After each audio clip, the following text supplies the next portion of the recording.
Welcome to the Ebb and Glow podcast. I'm your host, Jenelle Tremblett, and I'm a firm believer that even when life doesn't go as planned, it is taking you exactly where you're meant to be. On this podcast, I'm here to help you finally release control of what you think you want and begin to just trust in the ebbs and flows of life. Each week, I will show you how to build that positive mindset, radiate with self-confidence, and cultivate an unshakable resilience. Let me prove to you that even when life ebbs, you will glow. Hey everyone, and welcome back to the Ebb and Glow podcast. This week's episode is going to be a great one with my guest, Stephenie Zamora.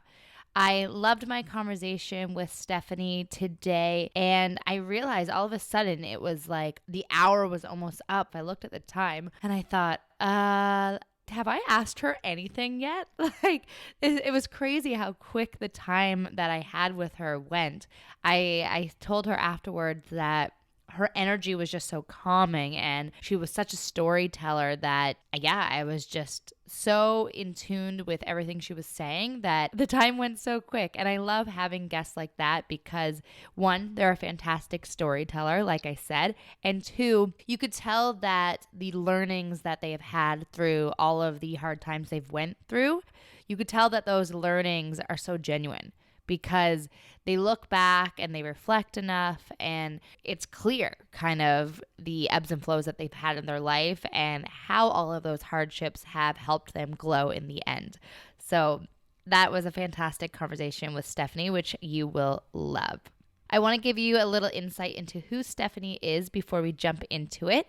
So Stephenie Zamora is an author, coach, marketing strategist, and founder of Stephenie Zamora Media. Stephenie's work helps catalyze individuals on their healing and growth journeys so they can uncover the purpose of their path, step into who they're meant to be, and do the work they're here to do. One of the biggest lessons that I took from Stephenie's story is don't be shocked when emotional and mental pain become physical pain. There is a lot of energetics around being sick and physical ailments. And in previous podcast episodes with guests, we've spoke about this. But like I said, if you have been really sad or something in your life is really stressing you out and all of a sudden you become sick, you need to listen to your body and trust that this is the universe's way of protecting you from something. So just go with the flow of when you're sick, but also notice and really take note of why am I sick and how is this helping me in the end. And you'll learn more of what I mean by that with Stephenie's story. If you haven't already, please make sure to hit that 5-star review. And if you're loving today's episode, please share it with a friend so that they can gain value as well. So without further ado, let's jump into the episode, and don't forget to let me know what you think. Okay, enjoy. Stephenie, thank you so much for being here. Thank you so much for having me. I'm so excited. Are you familiar with dharmas and like all of that with like your life paths and purpose and whatnot? I wish when we're in school, like growing up, like high school, university, etc., that there was more of a conscious effort put on those spiritual practices, because we're just so focused on like, what do we want to do for the rest of our lives? But it's like, we know nothing about ourselves at 16, 17, 18 years old. It's so true. And I'm so passionate about that. I would actually really love to take my work into schools at some point, like get to kids before, like even before middle school, and start teaching them the skills of who are you and like what lights you up. And I mean, I remember having skills assessments in high school, which were interesting, but it definitely wasn't focused on like, who are you as a person and how do you go out and navigate the world as this person that you are? And I think back to all the jobs that my parents would talk about and what our school was focused on. And obviously your school is focused on teaching you the courses that's going to lead into the careers that's going to further your province or state or country. So if I lived in a province where it was predominantly like your job would be nursing or doctors or engineers, and I had no interest in either of those things. So as a teenager and as like a young adult, you're kind of pushed off to the side, and guidance counselors and teachers are like, I don't really know what to do with that one. So true. Yeah. And school as a whole is a system designed to like churn all of us out with the same skills and the same abilities. It's like actively strips us of who we are. I know. And there's no wonder everyone goes down a traditional path because that's all we know. And then everyone is phenomenally unhappy. like really, really unhappy. And then you almost have to unravel everything to really understand, okay, this is what I really care about. These are my natural skills. How does that turn into quote unquote a career and how to make money? Yeah. And I always say, there's a quote and I forget who says it, that life is not about finding yourself. It's about creating yourself. But I feel like the truth is life is about remembering who you've always been at your core, because, and I can get real ranty about systems. Like we come into the world into a family system that has certain values and cultural influence and religious influence. And then we go into the education system and we're turned out into all these societal systems, none of which acknowledge our individuality and our uniqueness, let alone support and nurture it. So you're right that we end up on these paths that we think we're supposed to be on, and we're checking all the boxes. And for some people, that's what they're supposed to do and they're happy and it works. But for so many people, we realize way down the path, oops, this is not what I want. This is not who I'm here to be. I'm not happy. You might even be sick and depressed and anxious. And it is very much this unraveling and untangling and coming back to remembering the person that you've always been. You just tucked them away. Yeah, I mean, I'm still on that path. I think I'm almost there. I used to work in the corporate world and did the traditional like commerce degree and worked the 9 to 5. And then in the past couple of years, I switched to being a real estate agent. So that was a huge change. And I find that's a lot more who like aligned with who I am. So a lot happier. But I think there's something else that I haven't figured out yet. I mean, I lead a double life with the podcast and then a real estate agent in the busiest city in Canada. Those are two different lives.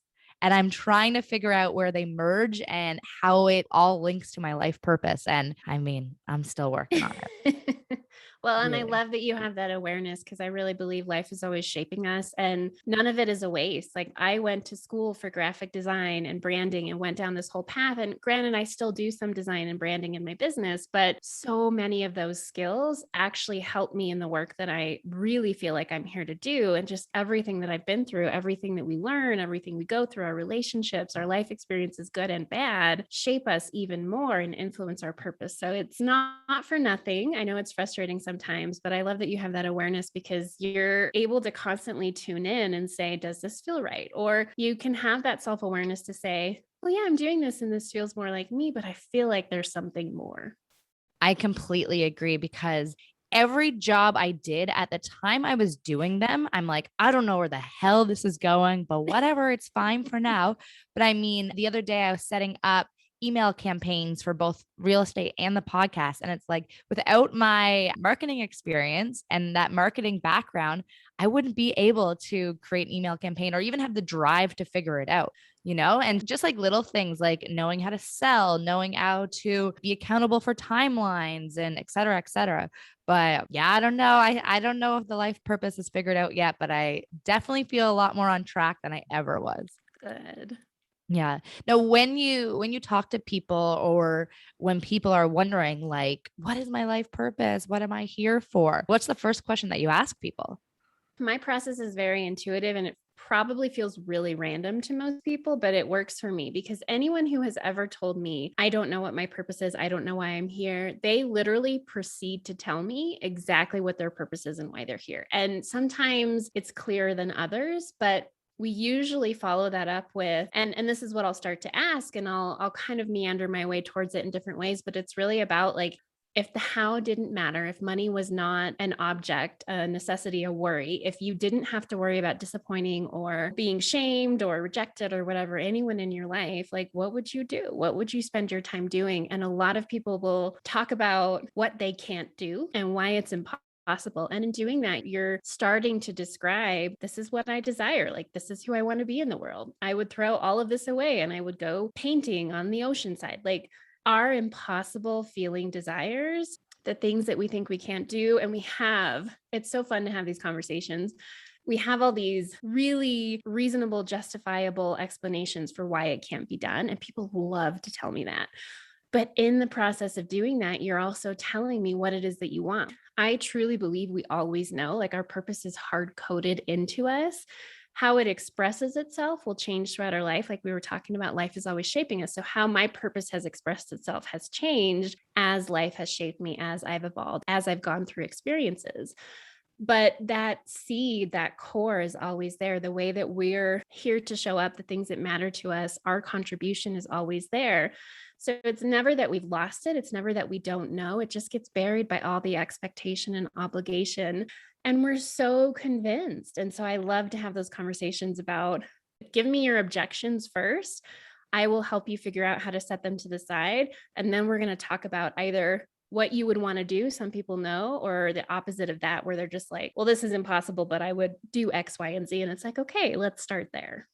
I just wish, I don't know. We are in a society that is very much a full social construct, and people honestly forget that this life is not a trial run. Right. I swear to God. And I feel like it's not until people start hitting like the age of 50 that they realize, like, oh shit, I'm not running out of time, but okay, we're on the second half now. If like you live a full life, but I feel like when you're in your 20s and 30s, I swear people think this is a trial run. Yeah. And they think, okay, I'll just do everything this time. And next time I come back, I'll do what I really want. Or we think we'll do it later. And that's something that I've noticed, like the whole someday mentality, like someday I'll be able to do that. And I remember I had a partner who we realized we had a similar dream. Like I very much want to own land and have a self-sustaining farm. Like I'm really clear on that desire. And it kind of came up for me out of nowhere. And I didn't realize that he wanted the same thing. And it was so interesting to talk to him. And we're not together anymore. We didn't want the same things ultimately, but he would talk a lot about, like, I would bring up this desire and we would like daydream about it. And for me, I'm like, okay, now I'm going to organize myself around this thing because that's clear that I want it and it's part of my path. And a sentence or two or a day later, like he would be talking about life in a completely different path because that mentality of, well, that's a someday thing. Someday, and I don't even know how. And maybe if I win the lottery or somebody like leaves me property, then maybe someday I'll have this piece of my dream, this piece of the life that I want. And you know, thanks to grief and loss, but also throughout my whole life, like I've been hyper aware of death. Like we don't know how much time we have. We certainly don't know if we have more lives. And if we do, it's not this one. It's not as this person with these people we love and these things that we're drawn to now. So in my mind is kind of irrelevant in that regard. So if you really want something, why wouldn't you organize yourself around it? And that gets into a lot of reasons why we don't, which are completely understandable. Subconscious stuff, trauma, life, obligations, but the someday thing, I'm guilty of it too. I've done it at times. Like someday I'll make that happen after these things are taken care of. And the world is designed that way, right? Like we're going to go to work for a majority of our adult life and then we'll retire, hopefully. And then we'll go do the traveling and all the things that we want. Hopefully we're healthy. Hopefully we have the money. Like hopefully the world is still the world we think it's going to be. And I get that it's scary and there's a lot of uncertainty, but I'm very much of the mindset of if I have a strong desire and it feels really aligned for me, like I organize myself around it because there is no someday. And, you know, God willing, I live to be old and gray and the world stays intact and all these things. But like, why wouldn't I try to live the life that I'm here to live as much as possible right now? It's interesting to me that you guys were dreaming about the exact same things, but the way you looked at it is you dreamed about it and you were ready to make the plans. Whereas, did it annoy you a little bit where he would just dream? A little bit, yeah. And I think it was more like I'm very passionate about living my life fully expressed. That's really important to me for a lot of different reasons. And I think what was frustrating to me was that, and again, we're all different people. So more power to him if that's how he wants to live his life. It's no judgment whatsoever. But my life and my dream and my vision was attached to it.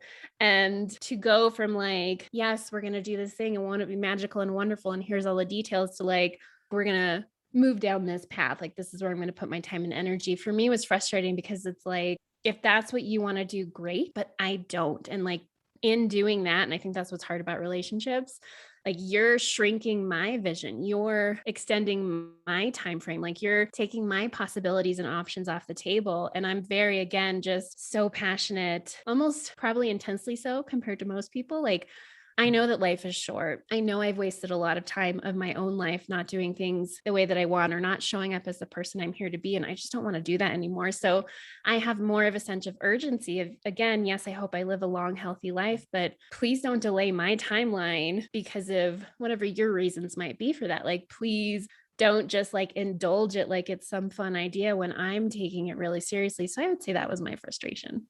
Yeah, I get that. you've had a lot of loss and pain and trauma in your life. I know your story. You broke up with a boyfriend and 2 weeks later he committed suicide. Yes. That will shake up your world. That will shake Oh, yeah. up everything in your life and how you go into future relationships, how you deal with loss, how you deal with any type of friendship or relationship. I can only speak for myself, but I know if I went through that situation like you did, I don't know any other way but to just blame myself. Did you feel the same? Absolutely. Yeah. Yeah. I mean, how can you not? And it's interesting because there were so many people in his life that did the same thing. Like I had what felt like a direct cause and effect, right? We ended the relationship. He started showing up for a couple weeks.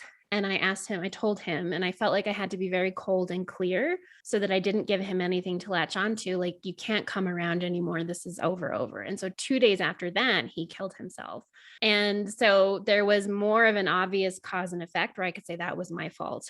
I was too cold. I should have done X, Y, and Z. I should have seen it coming, whatever. But it was so interesting to me how people with so many degrees of separation or who felt like they had some incredibly small role. So he was a woodworker, an incredibly talented woodworker.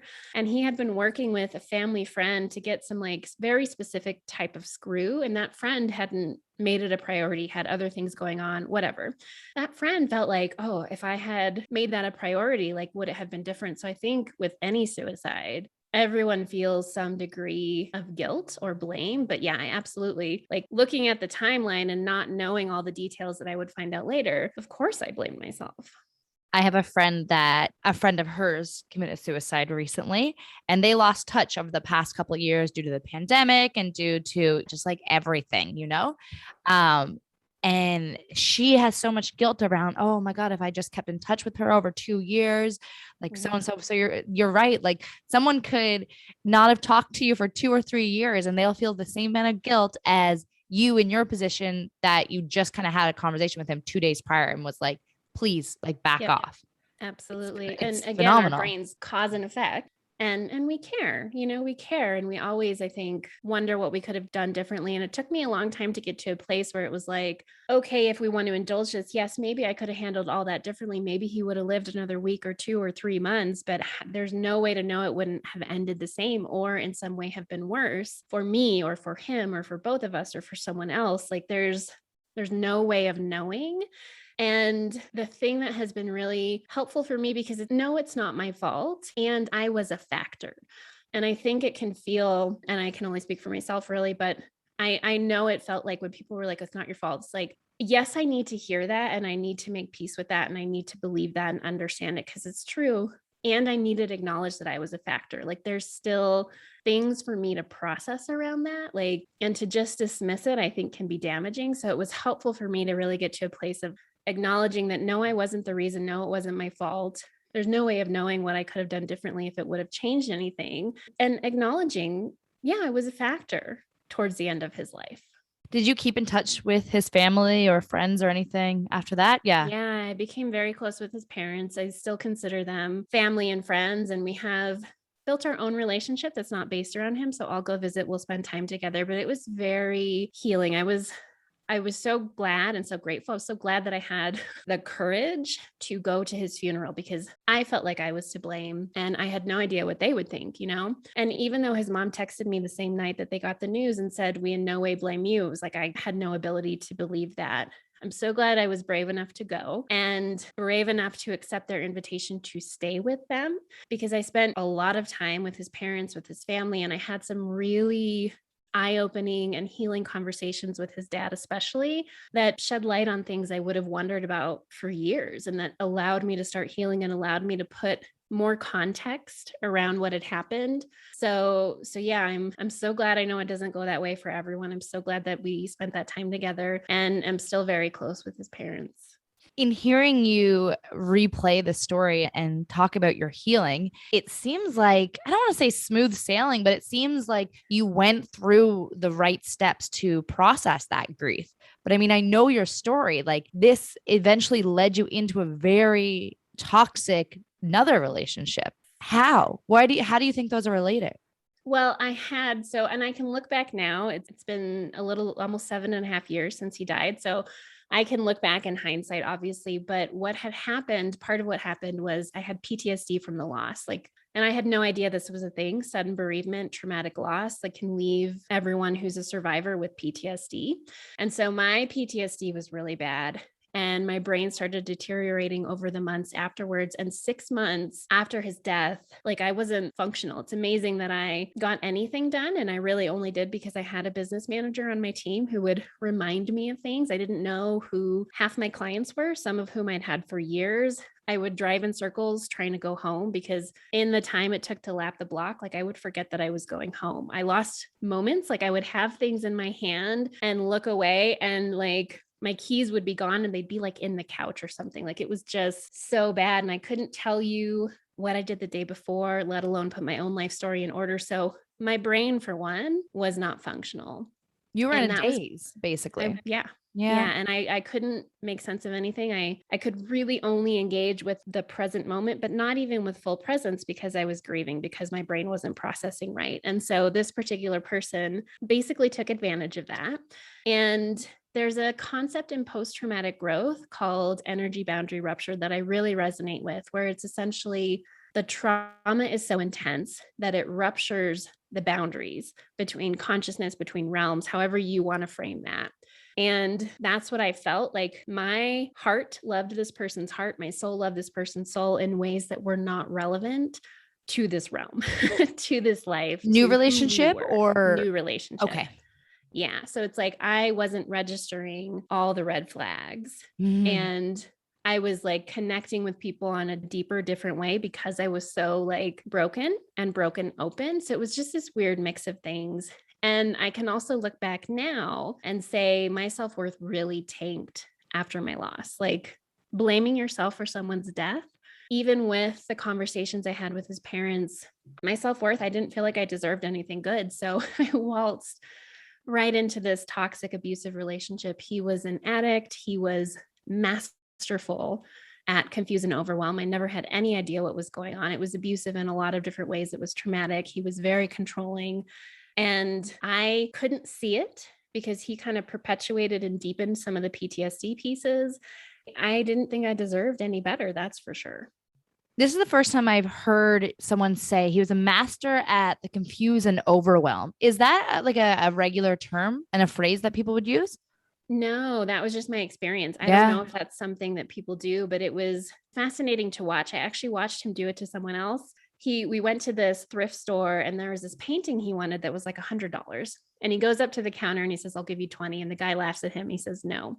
And this guy, my ex, starts just talking in circles about nothing. And I'm watching, I don't even think I could fake reenacting it. It was so all over the place and random. And this guy is just what is going on? And then he goes and he goes and he goes and he stops and he says, so $20? And the guy says, yeah. And that's a magic trick. It's actually an NLP trick, which I don't think he learned anywhere. He just inherently knew to do, but it's essentially we confuse people. If you're using that tactic, you're confusing someone to the point that when you give them what you want, they're so happy to have something they can make sense of. They just agree. So he would. Are you kidding me right now? And he did that all the time. And he would just constantly overwhelm me or confuse me. And I didn't have the brain cognition and tracking that I would just succumb. I just couldn't. It was just make it stop. So it was, I don't know if there's a term for that, but it was pretty masterful. When you look back, are you having almost an outer body experience when you look back at that person just succumbing to those things? That's not obviously who you are. No, I was so shut down. I would dissociate more often than not. I just could not make sense of anything. I was exhausted all the time. And I was starting to have health issues. So I had adrenal fatigue. I developed dysphagia where I actually physically couldn't swallow. I had panic attacks. My back and my hips went out pretty severely. I was just the easiest thing to do is to just shut down, not try to make sense of things. So dissociation was how I got through it. I find our bodies are so smart. I think back to any time I really got sick or just headaches, backaches, or even when you catch a virus, it's a lot of the times the universe is protecting you, either protecting you or they're going on alert. It's like, okay, your intuition or your logic couldn't catch this. So it's like, we're going to make you sick so you can't be around this person. The energetics is phenomenal. And the brain, the way that the brain protects us, it's frustrating, but it's fascinating and it's amazing, like what our brains will do and our bodies for sure. My dysphagia was a great example of my body being really clear with me. Like I had spent at that point when he and I split up, the abusive ex and I split up, it was about 3 years after my loss. Actually, I guess it was about 2 because we started dating like 6 months after my loss and it lasted for 1.5 years. And I had been swallowing my truth so much. I had been swallowing my feelings and my voice and everything that I literally physically stopped swallowing. For 9 days, I choked on my own saliva. I couldn't get food or water down. I had 1 IV. I don't know how my kidneys and everything didn't shut down. And even after that, it was about 1 year before I could eat and drink normally. Still a tell. Anytime I'm not speaking my truth, anytime I feel trapped in a situation that is a no for me, like a really hard no, like I'll still struggle to swallow. But that was such a great example of my body was like, that's enough. Like nothing was physically wrong. I went to all these specialists. They tried to like balloon up my throat. They did all these different things. And it wasn't until, and I called it my honey badger phase. I wrote about this in my book. I don't know if you're familiar with honey badger. Honey badger don't give a shit. I called it my honey badger phase because it was like nothing is worth dying over and nothing is worth not swallowing over. Even the smallest thing at first, if it was like, I don't want to be on this interview anymore, I would be like, I'm sorry, I have to go. Like, good. I don't want to be in this restaurant anymore. I don't want to close my eyes for a meditation and a group thing. Like I literally couldn't do anything that was a no for me. And I had to push my edges. Like a few years later, I had to finally start saying, okay, there are some things that might feel like a no because they're uncomfortable, but I actually want to do. And I had to learn to like move through the panic and keep swallowing and like retrain my nervous system that things like working out with a personal trainer where they push you past where you want to, where you want to be. And that's what you're like there for. I would have panic attacks and I had to retrain my body that no, sometimes we can sit in the discomfort. Sometimes things feel like a no, but they're actually a bigger yes because I'm pushing an edge. But my honey badger phase was like, I didn't do a damn thing that was a no, big or small. How powerful did that feel then? What a black and white situation from where you were before. It didn't feel powerful at the time, but I see how powerful it is now. At the time, it was just like pure survival mode. There was no like, look at me finally saying no to things. It was just like, nope, like I just can't. And I felt a lot of guilt at first. Like I would leave restaurants in the middle of dinner when my body was like, no more. I don't want to be here anymore. I don't want to be in the store anymore. I don't want to, whatever. Like I would have to get up and leave. And we're conditioned, especially I think women, but anyone with people pleasing tendencies, that's rude. You don't just walk out of the middle of dinner. You don't just walk out in the middle of an interview because your body's like, I'm not feeling this anymore. But I slowly learned as my body started to respond and as I started to heal that like I had been swallowing my no in so many ways. There was a lot of abuse and sexual abuse in the relationship. Like I literally could not do it anymore. And eventually I started to feel like little bits of power in that. And now I feel it even more because again, like nothing's worth dying over. Like, yes, I want to keep my commitments. I love this conversation, but if it was a really strong no, there's power in saying, I have to honor myself right now. How do you know where the line is though? The line of trusting your intuition and trusting something that isn't aligned with you and also not being rude.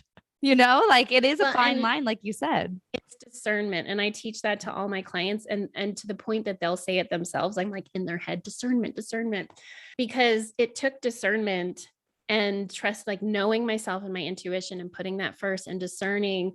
There was a period where being rude, I had to do it literally to stay alive.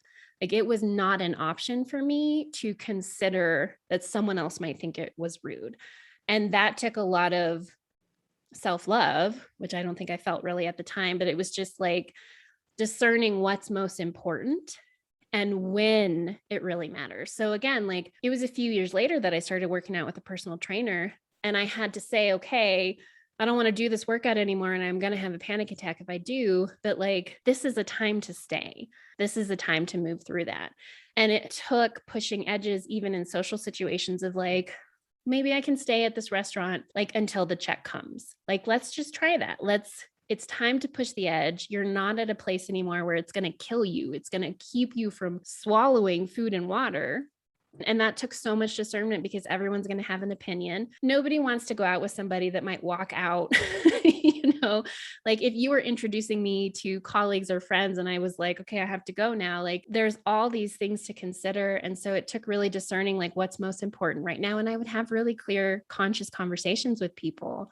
I wouldn't just like, okay, bye. It was like, look, I might not be able to stay, or I'm so sorry to do this. Like I can't be here anymore. I'm going to have a panic attack. So it wasn't that I was just outright rude and walked away and did whatever I wanted, but the discernment piece, nobody can know that but you. And it takes a tremendous amount of intuition and being tapped into your body and self-awareness of knowing like, okay, there's lots of things I still want to leave.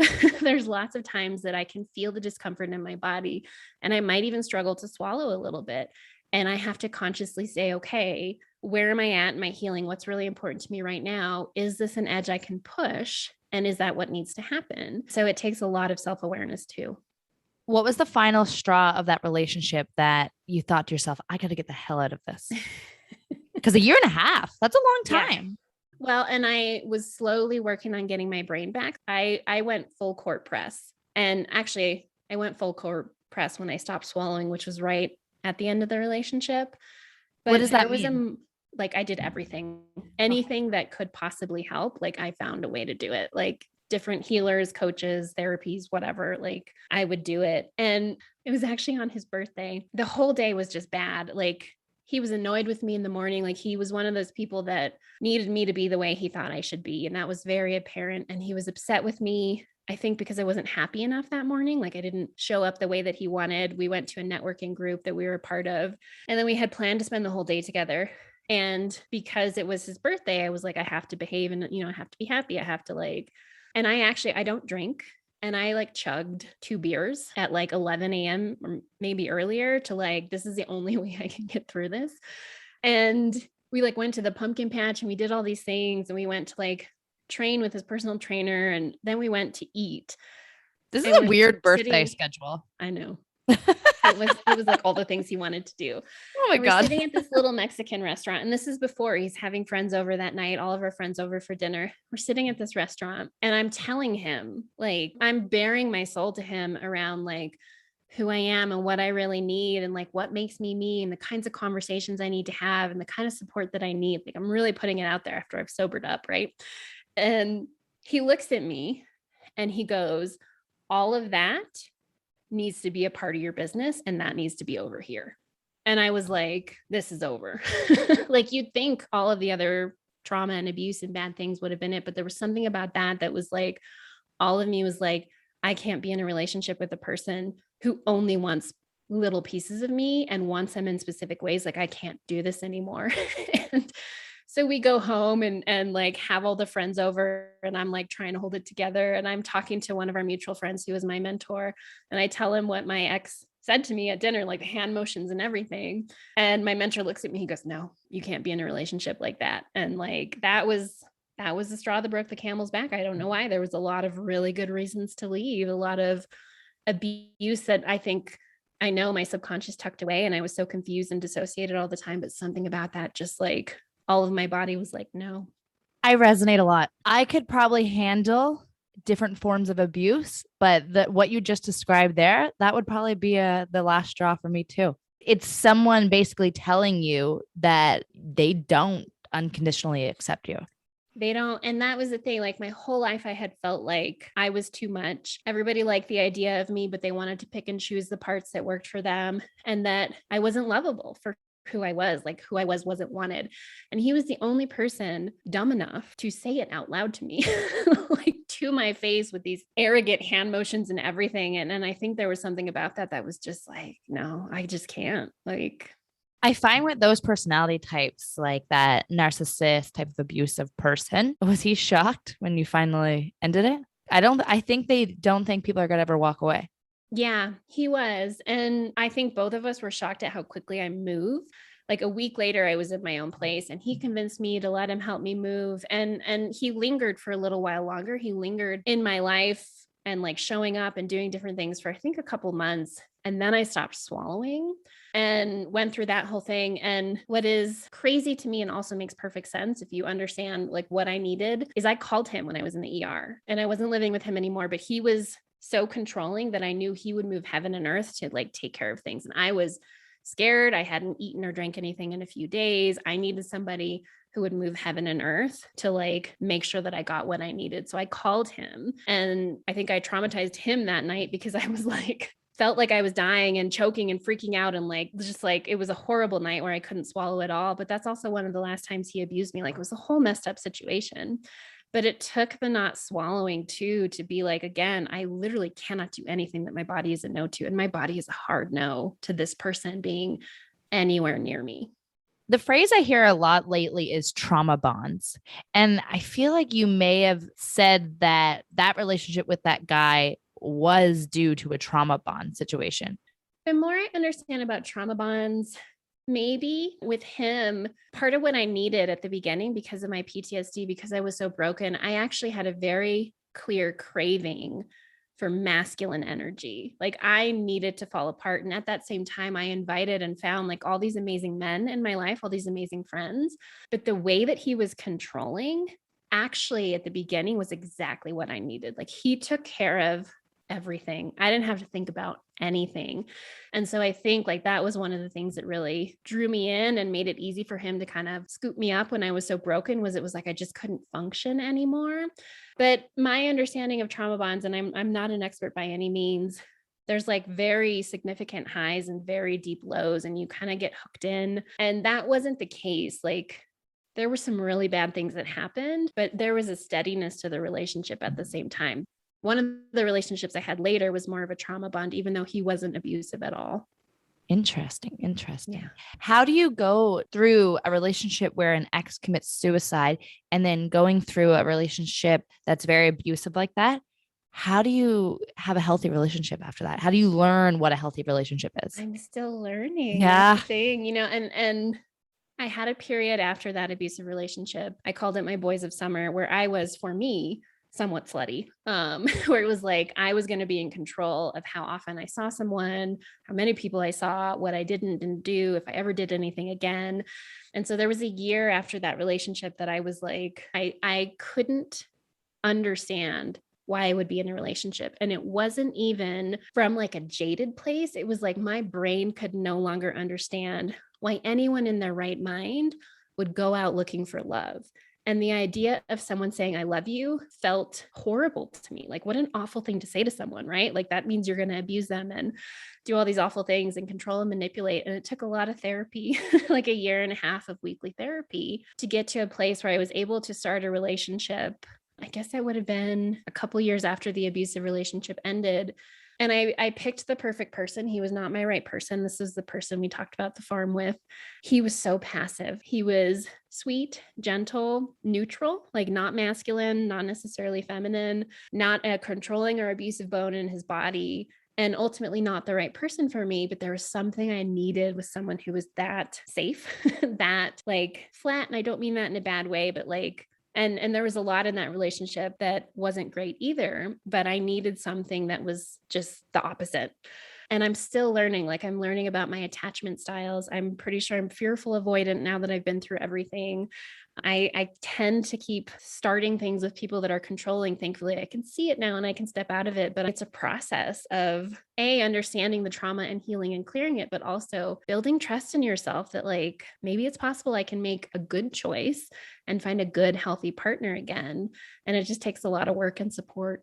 When you start dating again and getting into new relationships after you've been through this level of trauma, at what point of the relationship do you start sharing about these past traumas? That's a good question. For me, it was pretty quick because I was such a big ball of trauma. There was like a good 6 months after the abusive relationship. I wouldn't even let the cats, I have 2 cats, I wouldn't let them sleep in the bed with me. It was like, I did not want to be touched in any way. And it was probably a year and a half before I could hold hands with someone.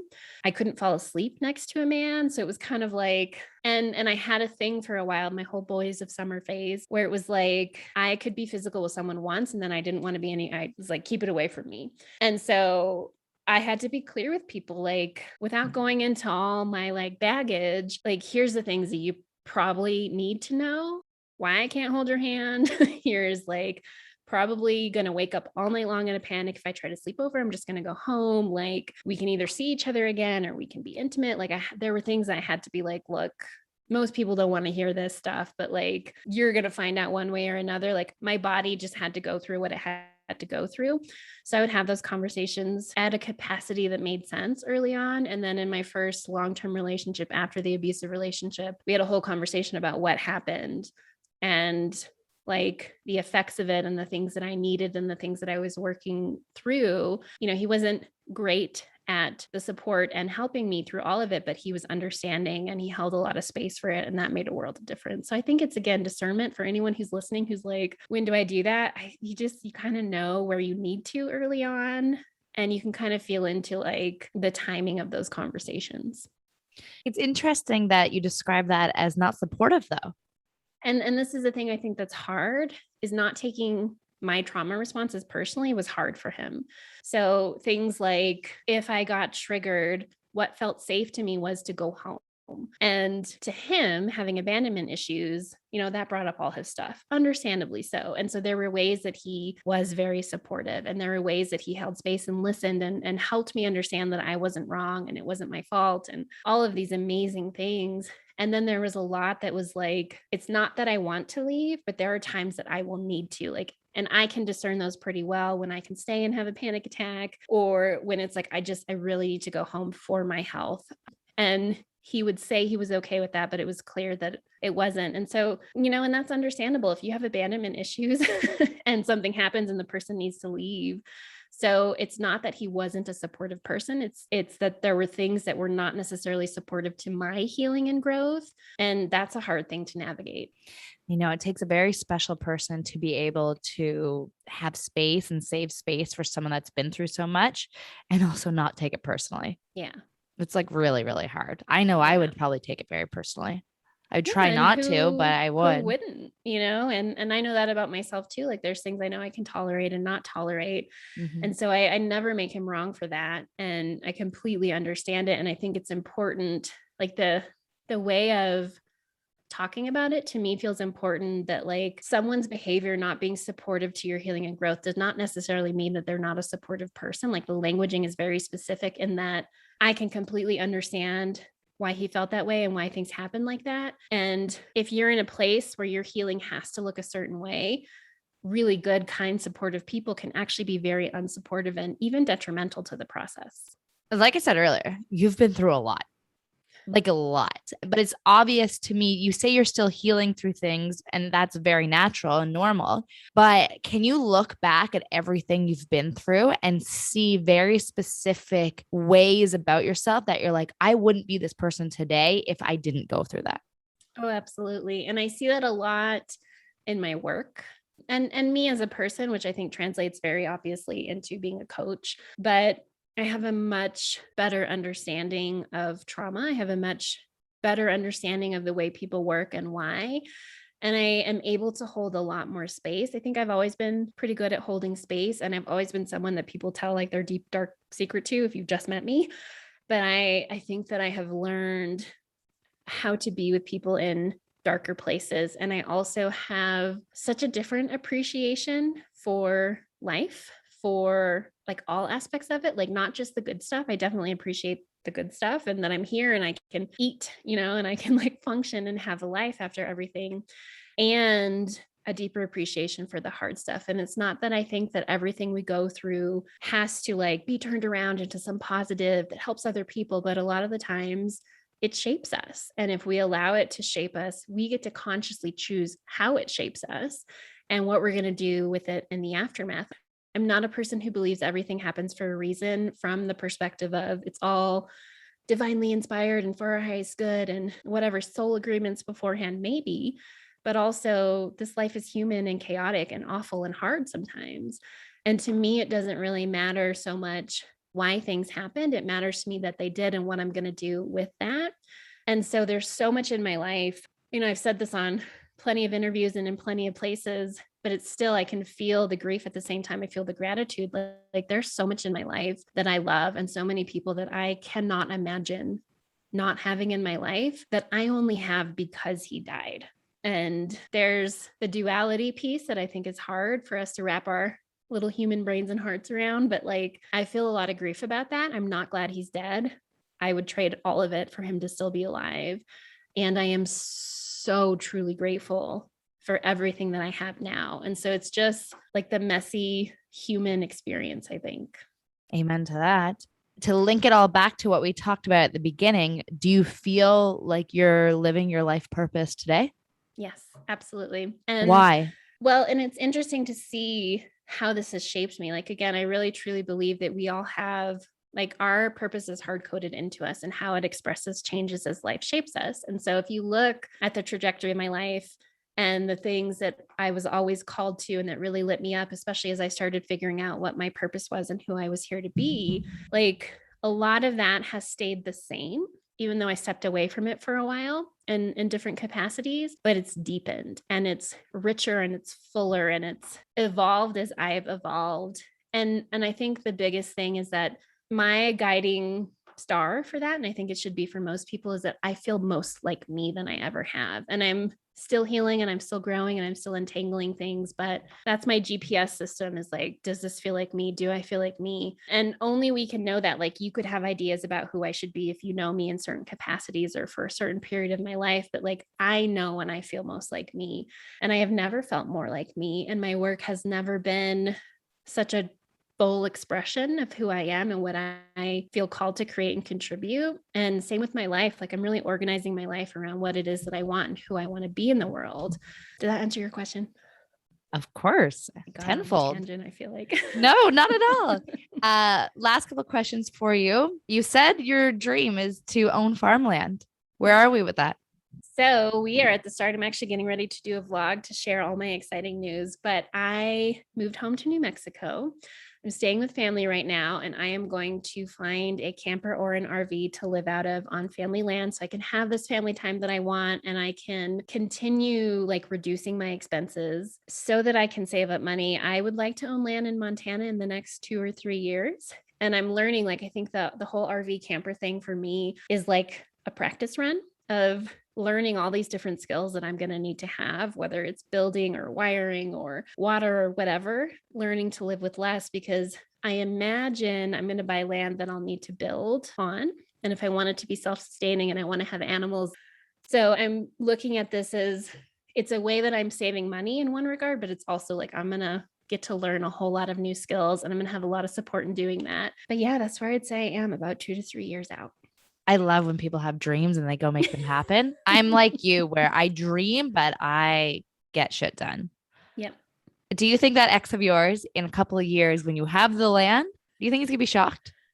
Probably. And again, I don't think that's a judgment from him onto me or what my capabilities are. And I say that for anyone who might interpret it that way. But I think when people live in a place of like, everything is someday down the line, I do think it's shocking when people go out and actually make things happen. And that someday it's, to never me, comes. what I love about this work that I do with people and learning everything I've learned is like, if you desire it, it's inherently possible. And the reasons that we think things are impossible are things that we can actually work with and shift. And so you can rapidly change your reality and your circumstances if you're really committed to it. And so I love seeing other people do that. And I love like continuing to do the work to do that for myself. I love that. It brings me back to that quote. If you can believe it, you can achieve it. Yep. You can dream it, believe it, achieve it. Yeah. Absolutely. Yeah, I love that. Stephenie, for anyone who wants to connect further after this, where can they find you? Best place to find me is stepheniezamora.com. I spell my name special, STEPHENIEZAMORA. And yeah, everything that you could ever want lives there. Stephenie, you have one of the most calming presences that I've ever interviewed. Well, like, I don't know what it is. What do you think it is? I've heard that before. And I think I've been working, especially lately, more and more on some of the basics like presence. But I don't know, actually.